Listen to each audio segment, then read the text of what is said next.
Hey everyone, this is Randy Kim from the Banh Mi Chronicles podcast, and today I am joined by Jenny Chan.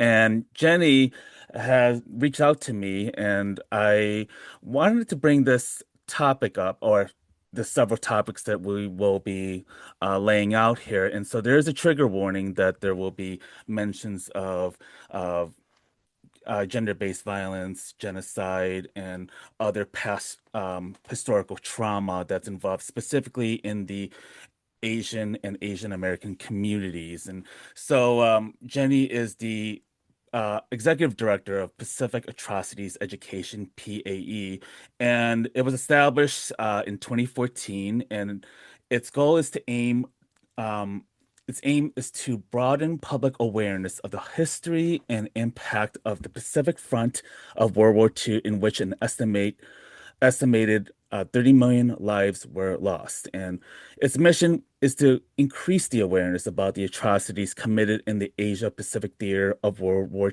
II through public history projects.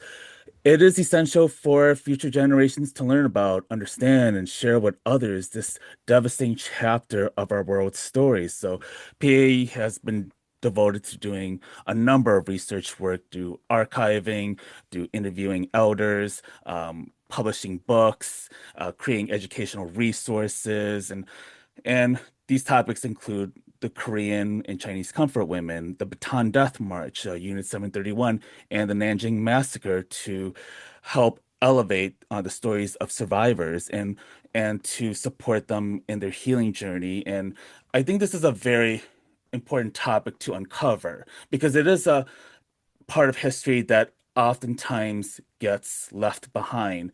And and because of that, um, it creates consequences for future generations when you don't know the history. And both in America or in back in the Asian homeland, there are many atrocities that we have not been able to talk about, and how it's actually very relevant to today's current issues with ICE raids that are happening and targeting Asian Americans, especially in the Southeast Asian communities in Minnesota, what's happening in Palestine, what's happening in other places around the world that's fighting a lot of oppression and sexual violence.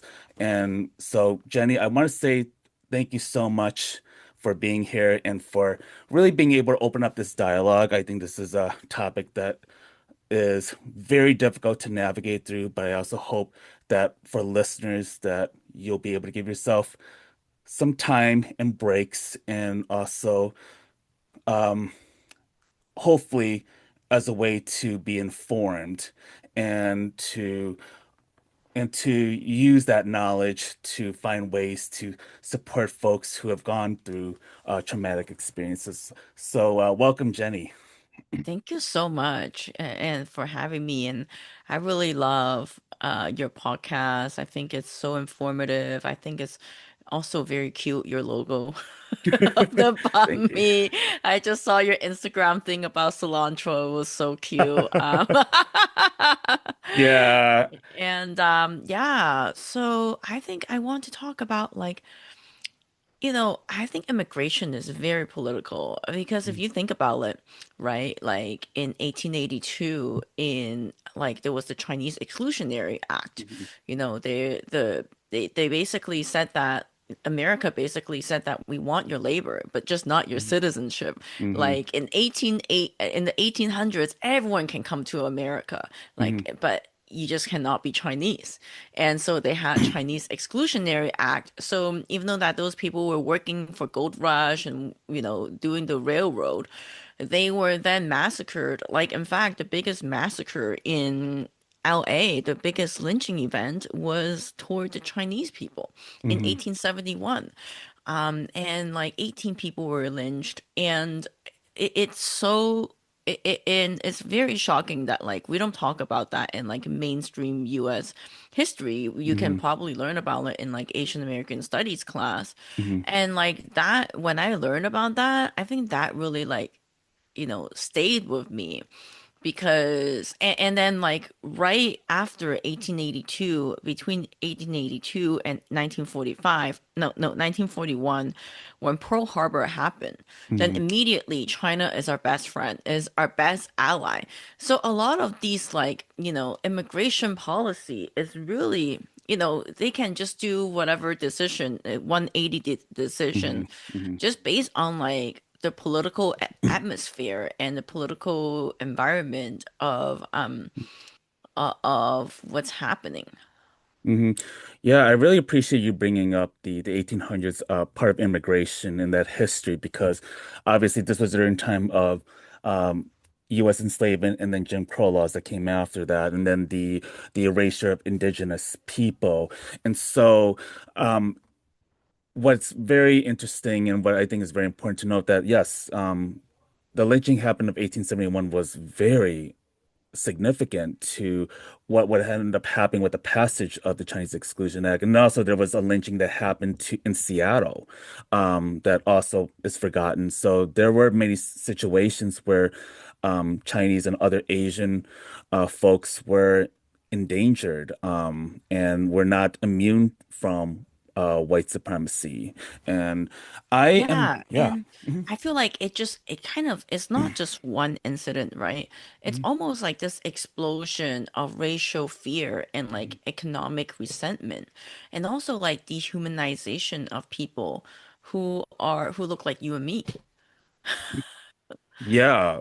Yeah. And I think it's also very interesting to know how US media portrayed Chinese people, Japanese, and typically Asian people. You see the caricatures, you see like the the typical Chinese fonts that are, that are very visible. And it's done not in an endearing way. It's done in a very dehumanizing and kind of like an exoticized way. And it created this narrative that you saw what happened with the Japanese Americans with the incarceration of during World War II after Pearl Harbor.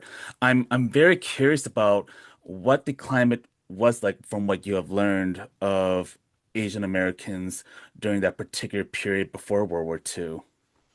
Yeah, so a lot of people, I was actually surprised to hear that everyone has heard about Ellis Island. It's almost like a symbol of hope when people go to Ellis Island of this immigration story, right? But almost, I would not say almost no one's heard of Angel Island because I Hmm. feel like I have done field trips there before when I was a kid. But I just recently talked to a friend who had no idea what Angel Island was. And that was happening for like Asian immigrants that come through Pacific. And if you're coming through the Pacific, there's a high chance that, the immigrant is Asian. And so in Ellis Island, you get through the processing, an immigrant would get through the processing within hours. And coming through the Pacific to Angel Island, those folks from 1910 to 1940, they take at least, months, if not years, for interrogation, especially if they're a male immigrant. They were like, okay, what are you going to do? Blah, blah, blah, blah, blah. And so I even met this guy who actually retired from the post office. He told me that he was a part of the Angel Island immigrants, and he didn't speak English at the time, so he had no idea why like his officer, the interrogation officer, even removed his fingernail to like as a part of the interrogation processing. And so it's just kind of like, you can see in America there's almost like a two-tier justice system. Hmm. And so it depends on who you are, how it's almost like it's a racial-based system. And so it's almost like it Hmm. depends on who you are, how you look, and then they're going to make that kind of judgment on how they're going to treat you, right? And what's also very fascinating is that like people who are coming through the Pacific, they could also be the Philippines. And the destiny of Philippines was not dependent on the Filipinos' decisions. In fact, we're going to do an episode about that. It Hmm. was decided between Spanish and Hmm. Americans at the Treaty of Paris, where the Philippines was basically bought for. $20 million. And America said that they're fighting for freedom, they're fighting for liberty.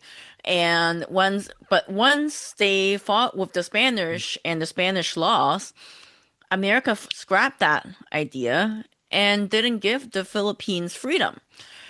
And it's so telling to see that these decisions are made by two European power. Basically, I'm going to call America European power because when you Mhm. see the Treaty of Paris, it looks very European. It looks very Eurocentric. And it's almost disturbing too, because then, the Filipinos living on their own land cannot make the decision themselves. And more Filipinos died fighting for freedom than Americans died on D-Day. Mhm. And so when I hear that like America is going to spread freedom and whatnot, it's Mhm. just like what you hear and what is happening are very different. Mm.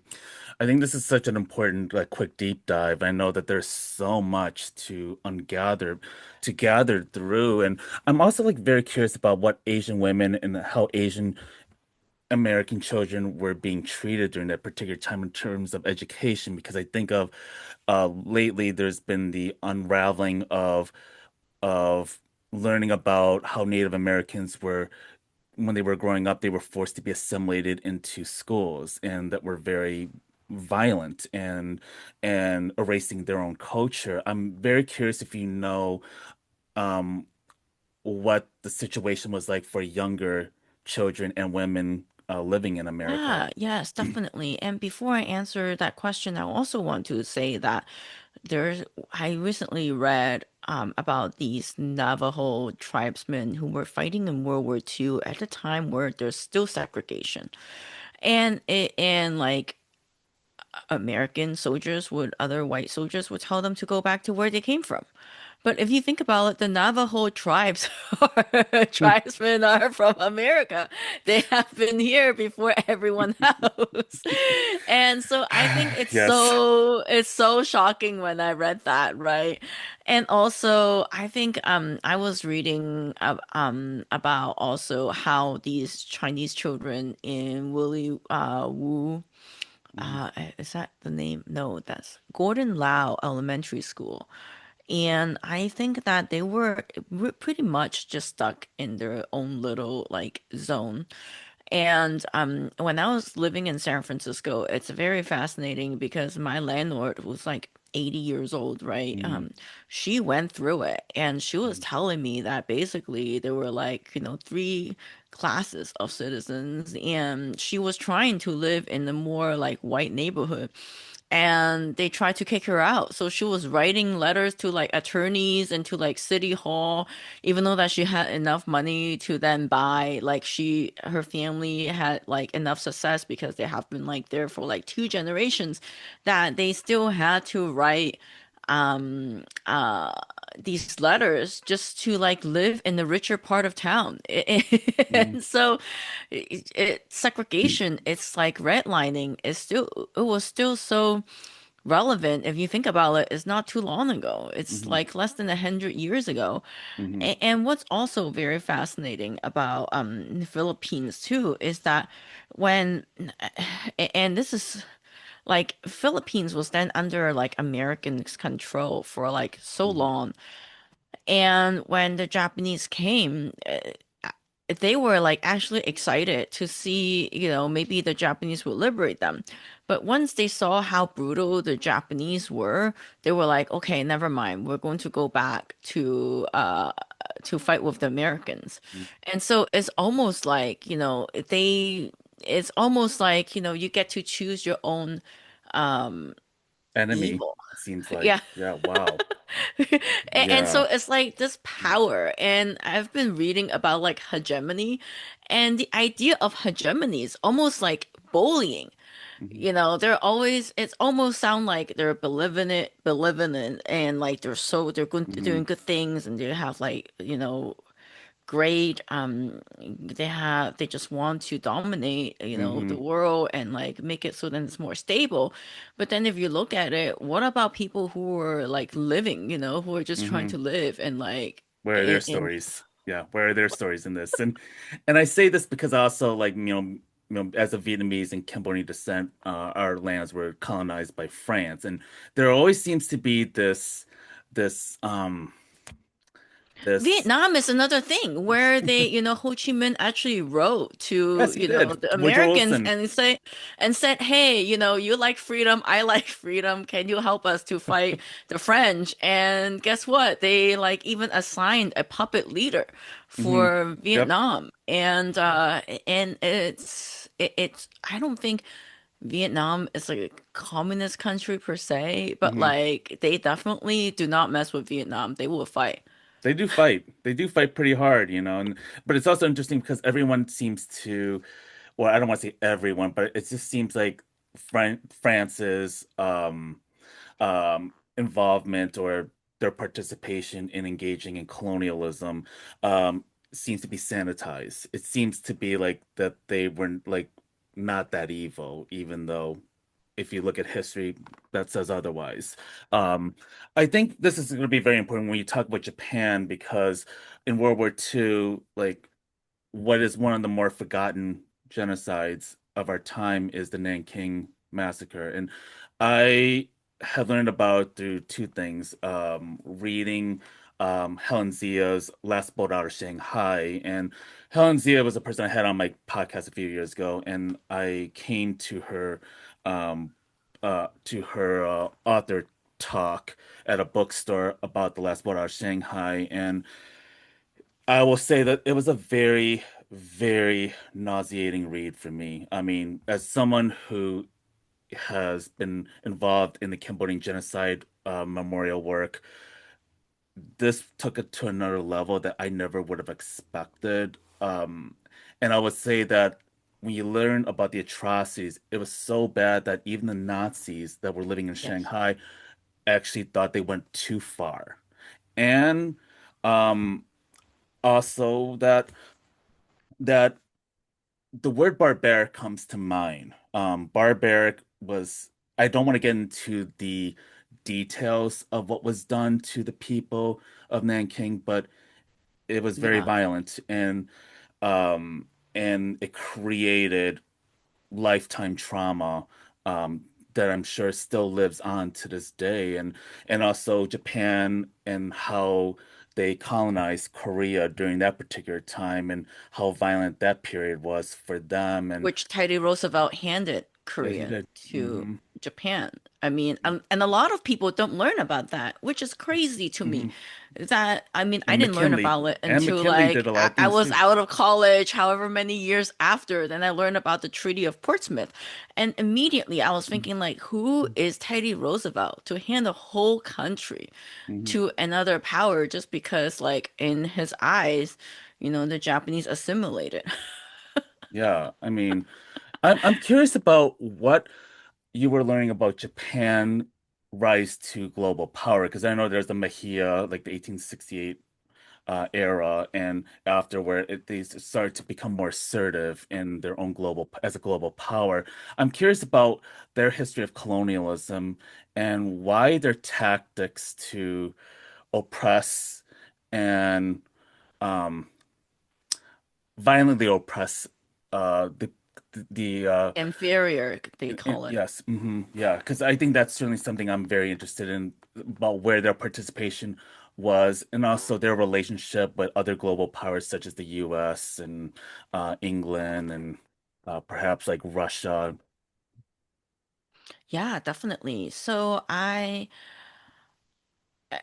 During Russo-Japanese War, if you read like historical record, the Japanese were actually quite nice to the Russians that were defeated. And so it wasn't until like when during World War II, that they started being that kind of nasty. And I think a part of it has to do with racism because they saw themselves as like, oh, we're not really Asians. We're actually on like this island. So like how the British saw themselves out of Europe, right? Mhm. They have this channel, they have this ocean that separate them. Mhm. And in order for them to conquer the whole Asia, Teddy Roosevelt handing them Korea is as they were able to use it as like a springboard onto Asia. If you look at the map, Mhm. right, Korea is actually a part of Asia. So then they were actually able to leverage Korea into Manchuria.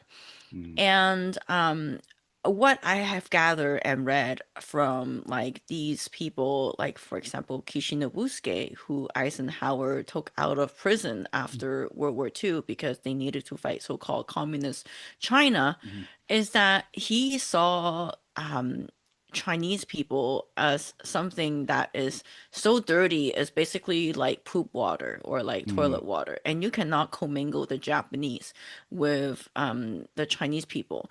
And you can see that even during like Unit 731, like if the Japanese scientist died from some kind of experimentation that had gone wrong, then then they get incinerated in a different like incinerator versus like all of the other victims. Like Mhm. all of the other victims get their own incinerator.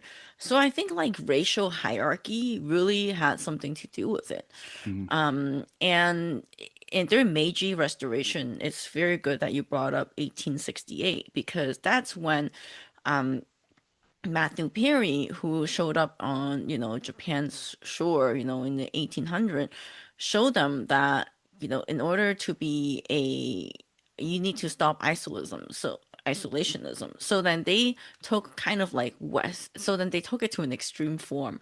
They brought like all their elites to the West, and basically they're abandoning Asia and they're like now westernizing to become like a more modern state.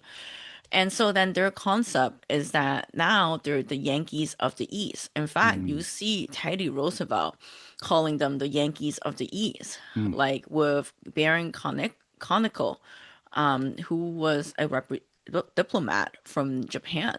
And Baron Conical, like no one talks about him, but he was a diplomat from Japan. And he basically like became really good friends with Teddy Roosevelt, and Teddy Roosevelt even brought him to go fundraise at Wall Street to fight against Russia. And so you see this kind of like power dynamic, and you see that it's really like race had a lot to do with it. Mhm. And so I think that's, once you stop seeing the other person as a human, you can do all kinds of brutal things. I Mhm. mean, it's like it's scary what then transpire in the whole Asia continent. Mhm.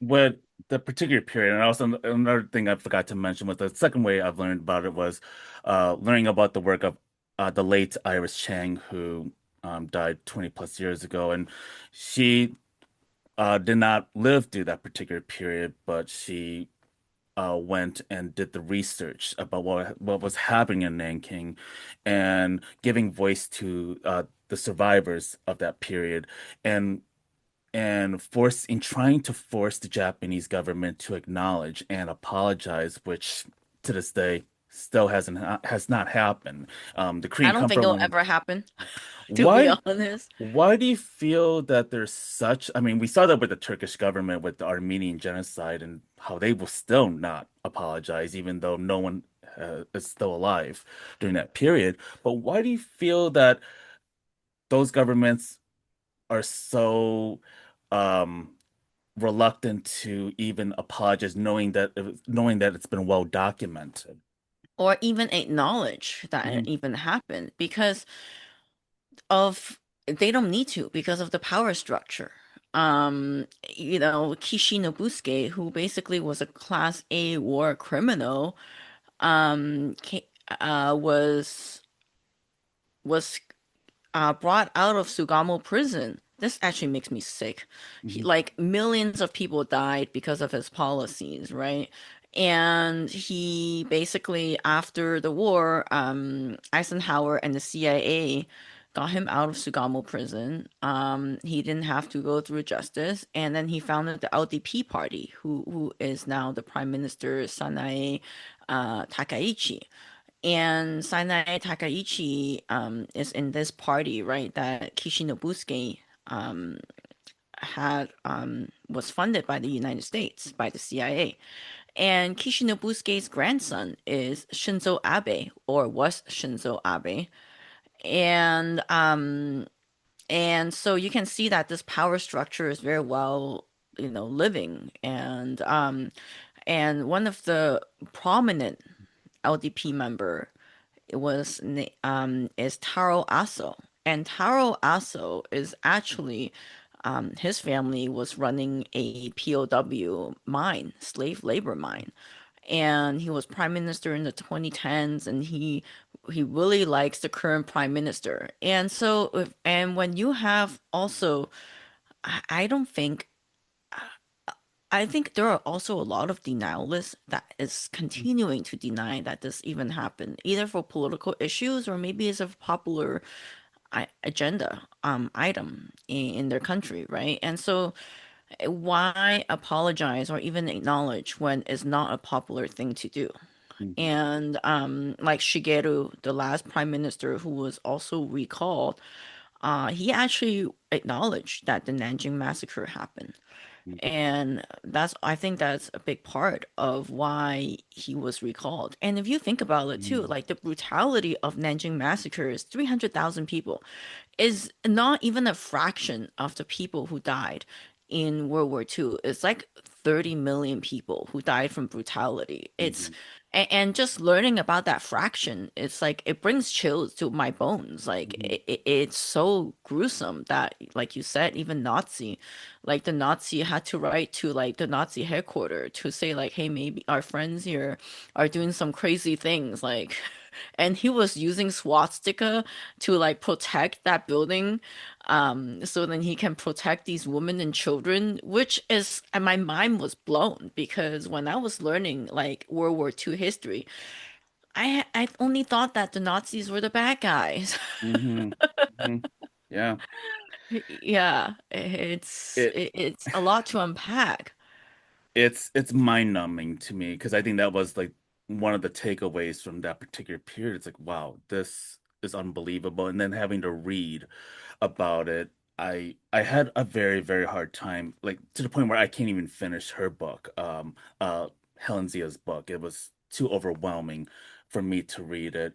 I also am curious about, and this is coming up in my mind, is we talk about the atomic bomb that landed in Japan, but I'm also curious about America's involvement in Japan prior to that, because I don't think we were talking about like what happened in America, what the Americans did in Japan before the bomb was dropped. I'm very curious about what was going through that particular period and what was the Japanese people contending with during that particular period. Yeah, so I'm not going to debate if, dropping the bomb was a good idea or not. But the interesting thing is that when I was reading the death toll, I think the two atomic bombs was like less than the rape of Nanking.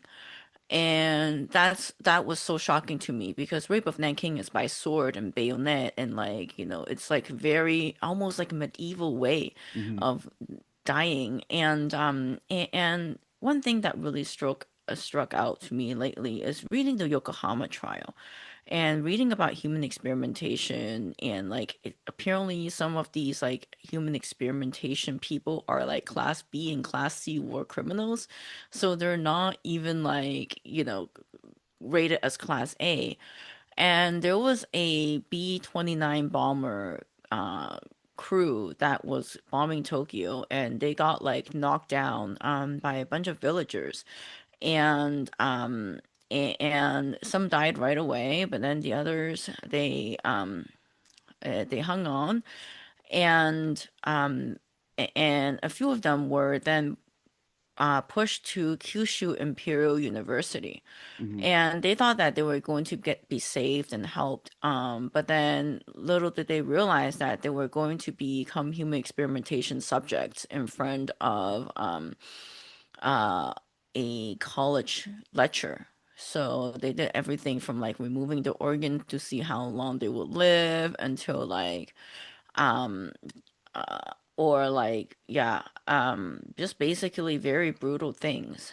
And this is like in I think like in the early of 1945. And also a lot of people don't think about this, but like America was actually losing the war before 1944. It wasn't until like the capture of the Mariana Islands that, they see a clear path of like winning.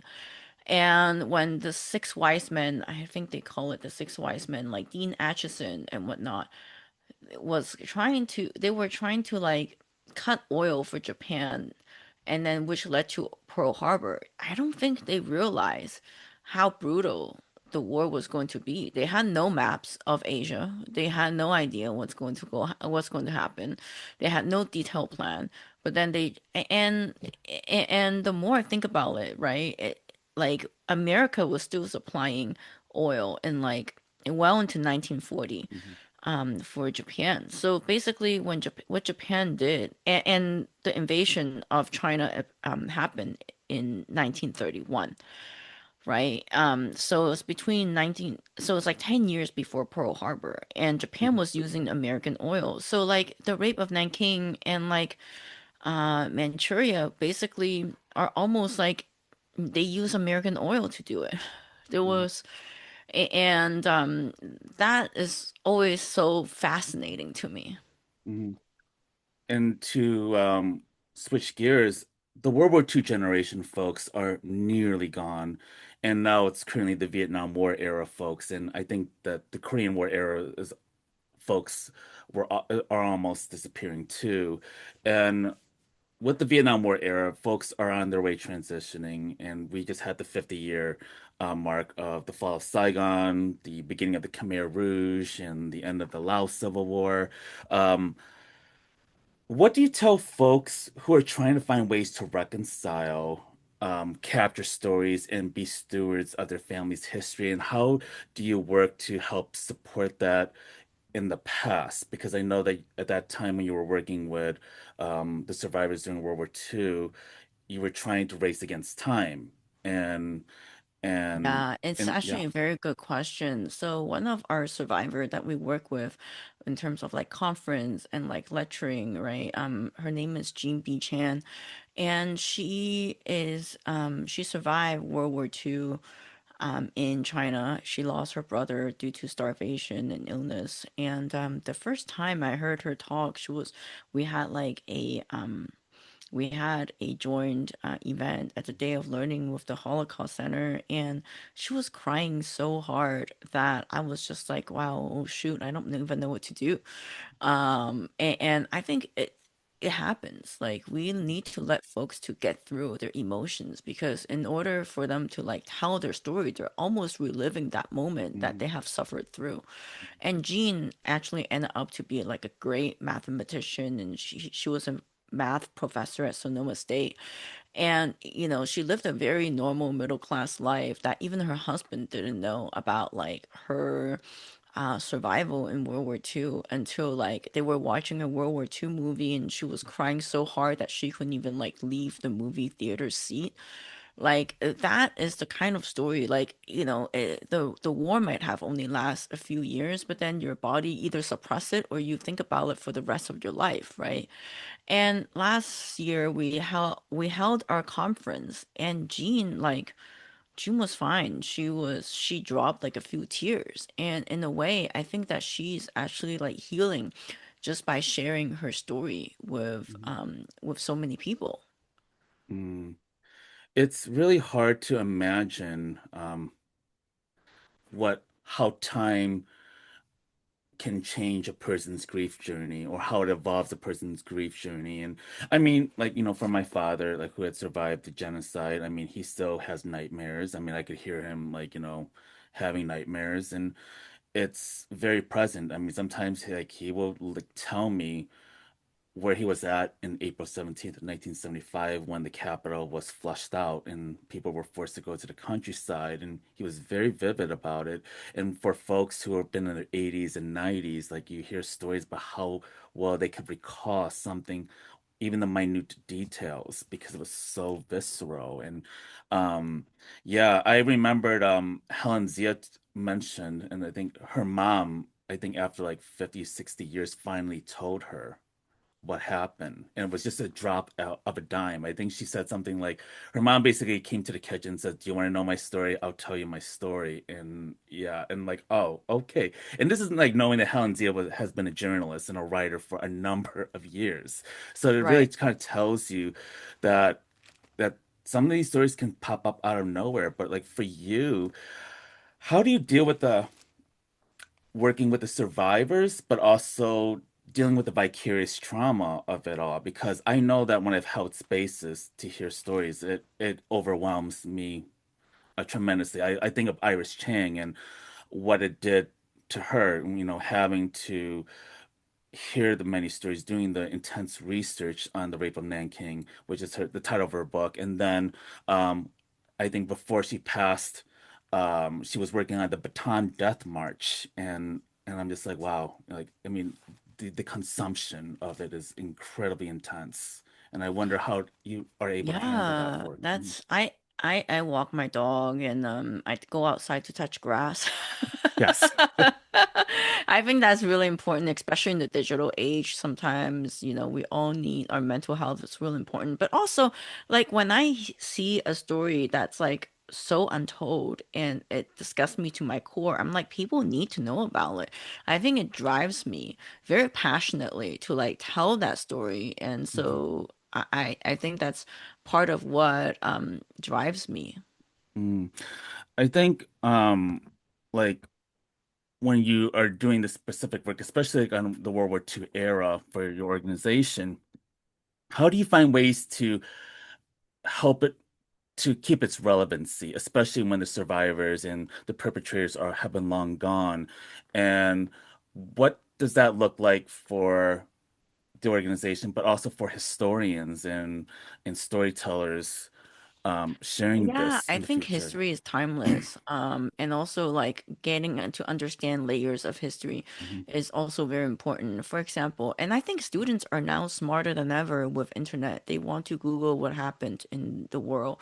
In fact, like last year, we had a group of students from New Mexico who reached out to us to do a documentary on Unit 731. And that really empowered me. And they were like enrolling in National History Day with their documentary, and they won first place in New Mexico. And they Mm, were telling me that a lot of judges are like historians and history teachers, and they had never heard about this, mm, which was really shocking to me because just thinking about like why haven't they heard about it? Because a lot of way history is told in such a Western centric way, mhm, and so that really empowered me to keep going and like keep telling these stories because it is making a difference. People are listening and people are like there are eyeballs on our website. So, yeah. mm. I wonder about um like do you find when you look at like current events that are going on, whether it's on ice raids to genocides that are happening in Palestine, Congo, Sudan, and Hawaii, and the current struggles that we see, do you find ways, or do folks who are invested in that particular work, World War II and prior, do you find yourself having to like connect with these groups as a way to inform, but also to show the correlation how all of these atrocities are very much connected to the current day? Yeah, I think so. And we cannot learn from history if we don't understand what had happened. And I also am so skeptical about like how we tell history as well, because like I said, it's so Western centric in a way. Like I don't, and like I'm pretty sure you've seen Ken Burns' documentary Hmm. of I of have the my thoughts on Vietnam that. War about how we could have won like this, we could have won like that. But at the end of the day, it almost feels like it's propaganda, you know? It And is. You leave the humanization out of it. That is the thing that always drives me insane, for a lack of a better term here. Like the fact that like Asian people are seen as just pawns, as just like people that are in the way or is seen as the enemy. And this does not help with how people feel about Asian people in America because it creates a narrative that we're the villains and that we are the troublemakers. And obviously we saw that with the COVID-19 era. mm-hmm. And so I think that yeah, it does matter. I mean, the way we tell history really does matter, but also Kathleen Birkinshaw, a good friend of mine, wrote about, she's a daughter of a survivor of the not Pearl Harbor, the Hiroshima bombing, the atomic bomb, and her daughter basically said, when they were learning about that particular era, the kids were like fascinated by the mushroom clouds, and Kathleen decided to write a book about her mom's story and also to Yeah. try to help humanize the people that went through that particular period of Yeah, time and how that changed them. Hmm Sudako and the Thousand Cranes really hmm was very humanizing of a story of what was going through. And can I get back to Ken Burns also? Like Ken Yes. Burns, I don't feel like he understands Asian people. He Mm-hmm. really does not. And so it's like this whitewashing of history, telling through the Western lens, hmm and that always, really hmm gets on my nerves. Yeah. And then it's like 8 episodes later, I'm like, what are you trying to say, dude? Like, he's like, we could have won this way. We could have. It's almost like, it's just a way for him to hmm conquer the Asian people, and like, it's like a way to justify hmm hmm why America had to fight. It's insane. It's an insane narrative. hmm That yeah. Have you watched it, the 8 parts? I did not watch all 8 parts of it. I think I would be I had read so much think pieces on it already because I will say this. I get very, very skeptical, and I have a red flag when any Westerners do documentaries about stories that they had never lived through and are coming from a white lens. And so that is something that I have a lot of resistance to in my work because I feel that like we should be the ones telling these stories because we are the stewards of that history and we are the ones that were impacted or our ancestors were impacted by it. So I hold to that very tightly. I mean, the way I know you do. But yeah, I think knowing about Ken Burns' reputation, it's very nationalistic, it's very patriarchal. And I'm like, yeah, I'm kind of done with this toxic male vibes that he Yeah. brings. And yeah, I'm not there for that. So. Yeah, the Yeah. Ken Burns free zone here. So, um, but yeah, like I think I think it's a very interesting way of like to see how we intersect this history to today's events and how like America became America that it is today. I mean, we think of like the many wonderful things that we see, from President Obama to Martin Luther King, the things that we glorify, but then we still forget that there's been a lot of like hidden violence that have been um, enacted onto marginalized communities and how our actions abroad, like whether it's Iraq, Afghanistan, and to what has happened in Asia, I think it really does tell you about the history that we inherited and how it's still being used today. Um, I am wondering, when you are um, continuing to create more awareness about this history, um, what other outlets have you been able to work on, or what other platforms, or what other ways do you try to work with maybe the school districts? I know that certain states like Illinois passed the Asian American History to Teach Act, I believe. Um, I'm curious about what that looks like now in terms of trying to find ways to create Yes. dialogue.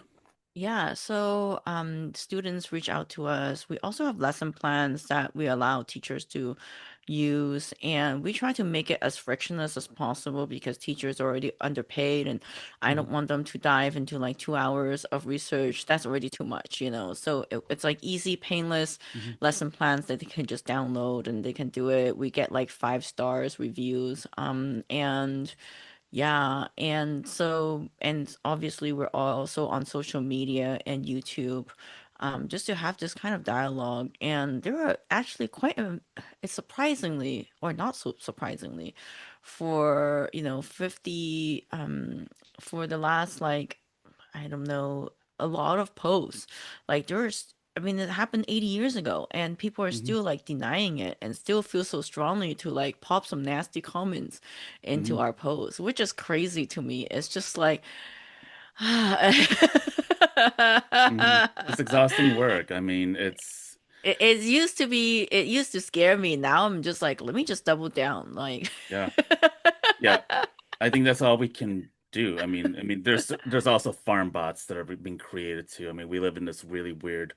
I call it techno. I mean, some people call it techno fascism, the way it's going because the way like the government's been trying to control algorithms and the access and privacy issues, which is a whole nother topic. But right. I wonder about like the current federal government in terms of funding, especially nonprofits such as yours, and how do you navigate to make sure that this work stays afloat and that the historical documentation is still preserved? Because yeah, I mean, I like as a person who's been in nonprofit and development work, it is a very scary time when you're seeing funding getting cut, corporate sponsors are pulling back, individual donors who have been donating for years are starting to have to cut back because, financial Yeah, it's limitations. actually Yeah. quite scary for us too. We depend a lot of like individual donors. So if your listeners want, Hmm. they can feel free to Hmm. contribute and Hmm. donate. And yeah, it's scary because, with historical truth, you don't know whose tail you're going to step on. Hmm. People don't want to hear about, true things that are actually happening that happened. It's very scary to think that. When you look at the current day of Nanking, like, and the Philippines, and what scars do you still see that exist um, for the remaining survivors, but also for the people that have had, parents or grandparents that went through it? Like, what have you observed so far from, you know, places like Nanking Yeah, and so stuff? in South Korea, they're still protesting every Wednesday, Mhm. in front of Japanese embassy about comfort women. And I think that kind of scar, this kind of historical scar, is very it could be just prevented if Japan acknowledged what they had done, not stop going to Yasukuni Shrine maybe, or like, but it's not happening, and so I think that this kind of historical scar between Japan and the neighbors, I don't think it's like a sustainable thing. I Mm-mm. mean, what do you think? Like, I don't know if I have the answer to that part too. And also, one place that I forgot to mention was Taiwan, because Taiwan also right. had to deal with Japanese occupation, but also its current It's mess. all very complicated Yes, and it's it's very. all not as something that we understand from if you just watch US media, you have no idea what's going on. You think that Japan and Korea are like one country. Mhm. Right, exactly. Yeah, and what do you also look to do for this year or for the organization? What do you hope to work on for this year, moving into the future with this Oh my work? gosh, sorry about that. For YouTube video, we have because a lot of the archive documents, not a lot of people have the patience to read through documents and whatnot. Mhm. We also hope to work more with like lesson plans and with teachers, and of course that could only be, help if we get more funding also. So we're applying for a few more grants and Mhm. trying to get more funding to sustain us to Hmm. do actually this work that we're doing. Like there's no other nonprofit that's currently doing what we're doing. Hmm. I was hoping for, other nonprofits to do it, but then there Hmm. it doesn't exist. So Hmm. yeah, and so yeah, that's my plan for this year. Yeah. And what would you say to someone that is interested in opening up a story, let's say for um, a kid or an adult child to talk to their parents about what happened during Vietnam or in Iraq or where they had to escape, genocide or state-sanctioned violence. Yeah, my mom actually escaped through Saigon, and it's Mm, interesting because um eh, and talk to them about like, oh, what's your childhood like, like if you it's interesting too because certain things are going to like bring them back, like certain foods, and like then they will be like, oh yeah, when I was a kid I had like 9 cats and then I forgot what happened to them, and then you're like, mhm, oh, what happened, so kind of go in with like the most basic like topic first, so don't try to like go in there and try to like extract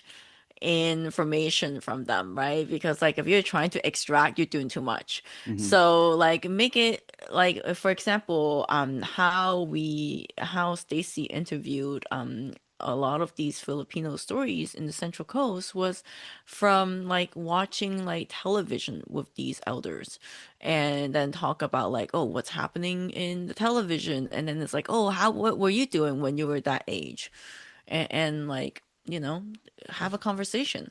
mhm. Yeah, and where can people find your work? PacificAtrocities.org, and we're also on YouTube, Pacific Front Untold. Mm. And also, maybe a last question to hopefully go on a good note. What are you most encouraged by? And I know you've already touched on it, but what are you most encouraged by when you hear from survivors in the past, but also what you're also seeing with young people and the way they have been Yeah, I taking on actually this? Mm, see, yeah, I actually see that with young people, they think in a way that is not like mainstream media influenced. mm, And so they're more curious and more independently thinking than, some of the older generation, and I think that's a good thing.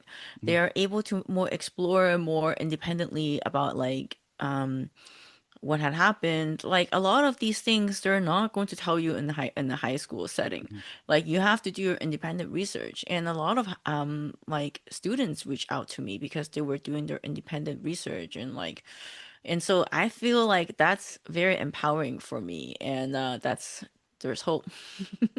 Yeah, I want to say thank you so much for taking the time to be on my show and to really give like this brief deep dive about this part of history in Asian American and also really in Asian history because I do think that that is a part of that era that never gets the light that it deserves and we see the consequences when you don't know the history and what that can lead to and how it affects the current day. And I also hope that people can start to open dialogue and create platforms, whether it's on, social media or Substack, blogging, or any kind of forum that really shows our history. Because I think that we are in a position to share stories that we don't have to rely on traditional media outlets and old white man researchers, taking And up the burnt. spaces there. Yes, exactly.